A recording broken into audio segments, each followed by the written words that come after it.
Good morning, students. Today we will discuss chapter 13, that is provision and reserves. First of all, what is the meaning of reserve? Profit earned by business is payable to its proprietor, but the proprietor does not draw the whole amount of profit. जैसा कि आप जानते हैं कि एक businessman पैसा कमाने के लिए या प्रॉफिट कमाने के लिए ही बिजनेस करता है, लेकिन वो सारा का सारा प्रॉफिट कभी भी पूरी अमाउंट बिजनेस से वो निकालता नहीं है।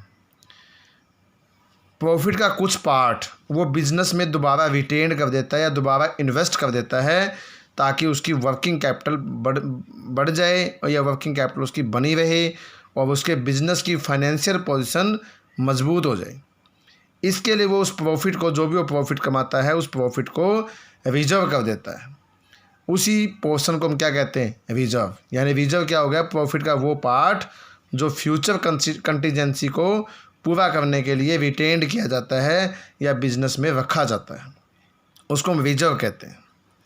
After that, features of reserve, यानी रिजर्व की क्या फीचर्स हैं? First, appropriation of profit. यह प्रॉफिट P&L एप्रोप्रिएशन अकाउंट से चार्ज किया जाता है। यह कंपलसरी नहीं है कि हर साल रिजर्व बनाया जाए, अगर प्रॉफिट अवेलेबल है तो ही रिजर्व बनाया जाता है। नेक्स्ट है recorded in liability side of balance sheet. जो भी रिजर्व बनाया जाता है वो बैलेंस शीट की लायबिलिटी साइड में रिकॉर्ड किया जाता है, क्योंकि ये लायबिलिटी मानी जाती है जो फ्यूचर कंटीजेंसी को पूरा करने में काम आती है। नेक्स्ट है इट मे बी जनरल और स्पेसिफिक। रिजर्व जो है जनरल रिजर्व भी हो सकता है, स्पेसिफिक भी हो सकता है। ये पर्पज़ के अकॉर्डिंग दो टाइप का हो सकता है, जनरल और स्पेसिफिक। नेक्स्ट है it is called reserve fund when it is invested outside the business. अगर किसी रिजर्व को अपने बिजनेस में इन्वेस्ट ना करके किसी आउटसाइड बिजनेस या दूसरे बिजनेस में इन्वेस्ट कर दिया जाता है तो वह रिजर्व से रिजर्व फंड बन जाता है।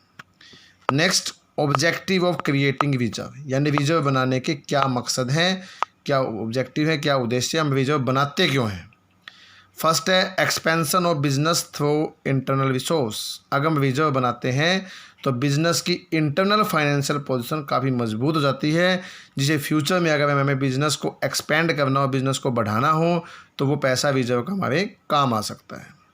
Second, to strength the financial position of business. अगर हमारे पास रिजर्व का पैसा है, अगर हम प्रॉफिट को रिजर्व करते हैं तो हमारे बिजनेस की फाइनेंशियल पोजीशन भी स्ट्रॉन्ग हो जाती है। नेक्स्ट है to increase working capital. Working capital क्या होती है? वर्किंग कैपिटल वो कैपिटल होती है जो डेली रूटीन के खर्चों को पूरा करने में काम आती है। अगर हमारे पास पैसा रिजर्व है या हमारे पास प्रॉफिट का कुछ पार्ट रिजर्व के तौर पर रखा हुआ है, तो इससे हमारी वर्किंग कैपिटल बढ़ जाती है, जिससे हमें डेली रूटीन के खर्चों को पूरा करने में सहायता मिलती है और पूरा हम आसानी से कर सकते हैं। नेक्स्ट है to meet future contingency. Future contingency का मतलब है कि अगर फ्यूचर में कभी भी कोई भी लायबिलिटी पे करने की ज़रूरत पड़ जाए या फ्यूचर में ऐसी कोई, यानी हमारा फ्यूचर अनसर्टेन है, बिजनेस भी अनसर्टेनिटी पर डिपेंड है, इसलिए कभी भी कोई भी डिफ़िकल्ट टाइम में वो पैसा हमारे काम आ सकता है, इसलिए हम रिजर्व क्रिएट करते हैं। नेक्स्ट है टू मीट अननोन लायबिलिटी, यानी अननोन रिजर्व जो है किसी भी अननोन लायबिलिटी के काम आता है, लायबिलिटी को पूरा करने में काम आता है, क्योंकि ऐसी लायबिलिटी जिसका हमें पहले से कोई पता नहीं है कि फ्यूचर में क्या होना है, कब क्या होना है, और फ्यूचर हमारा अनसर्टेन है, किसी भी अननोन लायबिलिटी को पूरा करने के लिए रिजर्व काम आता है। इस तरह से हम जो है इस वीडियो में अब तक हमने जो इस वीडियो में जो है रिजर्व की बेसिक इंट्रोडक्शन पढ़ी कि रिजर्व क्या है, उसकी क्या फीचर्स हैं और वो बनाया क्यों जाता है। उम्मीद है कि आपको रिजर्व की बेसिक इंट्रोडक्शन समझ में आई होगी। At last, thanks for watching the video. Stay home, stay safe.